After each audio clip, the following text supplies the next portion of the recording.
नमस्कार फ्रेंड्स, हमारे चैनल सरल ज्ञान में आपका हार्दिक स्वागत है।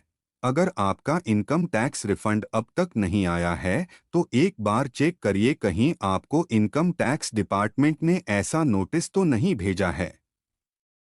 आइए जानते हैं इसके बारे में विस्तार से। इनकम टैक्स रिटर्न दाखिल करने के बाद भी ऐसे टैक्स पेयर्स को इनकम टैक्स रिफंड प्राप्त नहीं हुआ है, जिन्हें इनकम टैक्स डिपार्टमेंट ने इनकम टैक्स एक्ट 1961 के सेक्शन 245 के तहत टैक्स नोटिस भेजा है। यह टैक्स नोटिस उन व्यक्तियों को जिन्होंने पिछला टैक्स नहीं चुकाया है, उन्हें यह इन्फॉर्म करने के लिए भेजा जाता है कि उन्हें इनकम टैक्स रिफंड अमाउंट पूर्ण या आंशिक नहीं भेजा जाएगा और डिपार्टमेंट पिछले सालों की पेंडिंग लायबिलिटी के एवज में उसे एडजस्ट कर लेगा। इनकम टैक्स डिपार्टमेंट ने पिछले हफ्ते अपने ऑफिशियल एक्स अकाउंट से बताया था कि कुछ मामले ऐसे हैं जिनमें टैक्स पेयर्स का रिफंड बकाया है, हालांकि उन्होंने पिछले टैक्स का भुगतान नहीं किया है। इनकम टैक्स एक्ट 1961 का सेक्शन 245(1) यह तय करता है कि मौजूदा टैक्स बकाये का टैक्स पेयर के इनकम टैक्स रिफंड से एडजस्ट करने से पहले उसे रिप्रेजेंटेशन का एक मौका दिया जाए।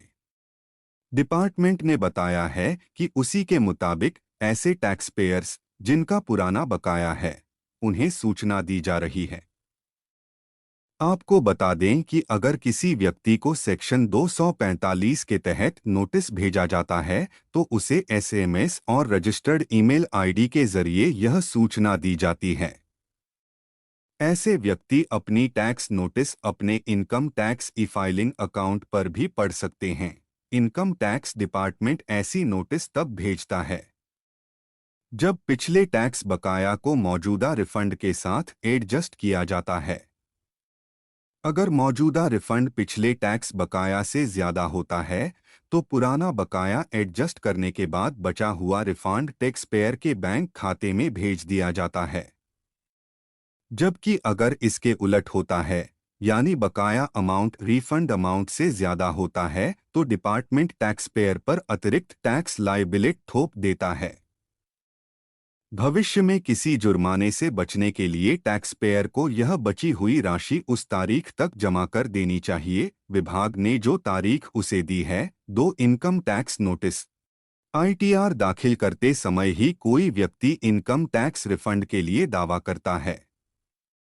इनकम टैक्स रिटर्न की प्रोसेसिंग के बाद इनकम टैक्स डिपार्टमेंट को सेक्शन 143(1) के तहत एक इंटीमेशन नोटिस यानी सूचना भेजना आवश्यक है। उस नोटिस में आपको बताया जाता है कि आपके इनकम टैक्स रिफंड के दावे को स्वीकार कर लिया गया है या नहीं।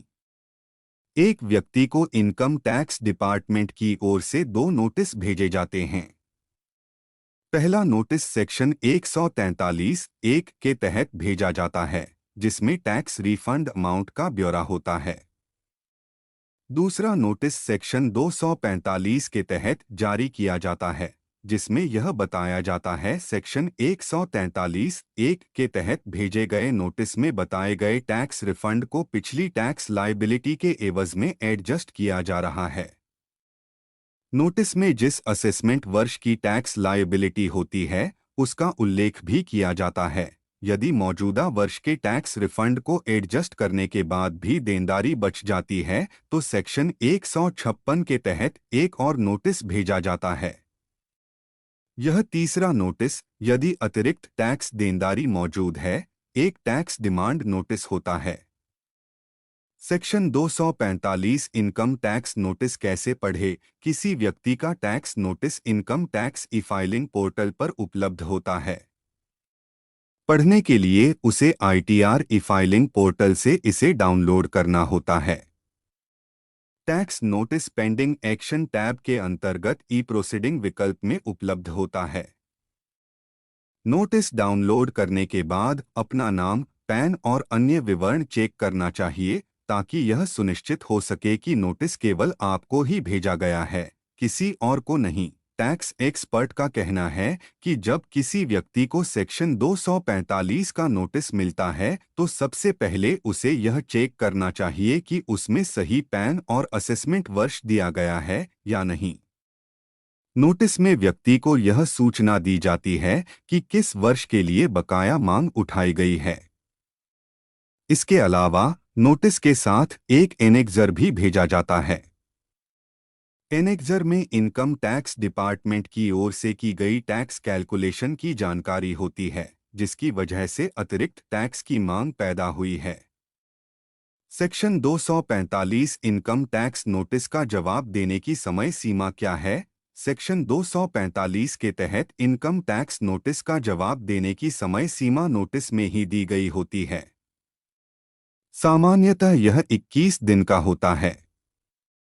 हाँ, हालांकि अगर टैक्स पेयर 21 दिनों के भीतर सेक्शन 245 के तहत नोटिस का जवाब देने में विफल रहता है, तो इनकम टैक्स डिपार्टमेंट स्वचालित रूप से लायबिलिटी के एवज में टैक्स रिफंड को एडजस्ट कर लेता है। सेक्शन 245 इनकम टैक्स नोटिस का ऑनलाइन जवाब कैसे दें? यदि किसी व्यक्ति को सेक्शन 245 के तहत इनकम टैक्स नोटिस प्राप्त हुआ है, तो जवाब देने के लिए मोटे तौर पर उसके पास दो विकल्प होते हैं। आउटस्टैंडिंग डिमांड से सहमत हूं, डिमांड पूर्ण या आंशिक रूप से असहमत हूं। यदि टैक्स पेयर डिमांड से सहमत है, तो वह डिमांड अमाउंट का भुगतान कर सकता है। एक बार जब वह जवाब में डिमांड सही है कह देता है, तो बाद में डिमांड से असहमति नहीं जताई जा सकती है। इसलिए टैक्स पेयर को विकल्प चुनने में सावधानी बरतनी चाहिए। यदि टैक्स पेयर डिमांड से असहमत पूर्ण या आंशिक विकल्प का चयन करता है, तो असहमत होने के कारणों की एक लिस्ट सामने आती है। टैक्स पेयर को मांग से असहमत होने के लिए 11 विकल्पों की लिस्ट में से एक को चुनना होता है। यदि असेसी पूरी तरह से या आंशिक रूप से एडजस्टमेंट के लिए सहमत नहीं है, तो सेंट्रल प्रोसेसिंग सेंटर तुरंत मामले को असेसमेंट ऑफिसर एओ को भेजा देता है। एओ ऐसे संदर्भ की तारीख से 21 दिनों के भीतर अपना फीडबैक देता है। सीपीसी के अनुसार एडजस्टमेंट किया जाना चाहिए या नहीं, और यदि आंशिक एडजस्टमेंट किया जाना है, तो प्रत्येक वर्ष के लिए एडजस्ट किए जाने वाले डिमांड अमाउंट का ब्यौरा देना जरूरी होता है। यदि 21 दिनों के भीतर एओ से कोई प्रतिक्रिया प्राप्त नहीं होती है, तो सीपीसी या तो एडजस्टमेंट के बिना रिफंड जारी कर देगी या व्यक्ति की ओर से एडजस्टमेंट के लिए सहमत मांगों की सीमा तक रिफंड को एडजस्ट कर देगी। इस प्रकार सीपीसी इन रिफंड को एओ को संदर्भ की तारीख से 21 दिनों की अवधि की निर्धारित सीमा से अधिक नहीं रोकेगी और बिना किसी देरी के असेसी को यह राशि जारी कर दी जाएगी।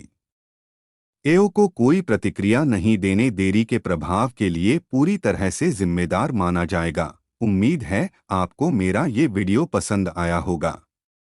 अगर आपको यह पसंद आया हो तो कृपया मेरे इस वीडियो को लाइक करें और मेरे चैनल को सब्सक्राइब करना न भूलें। धन्यवाद।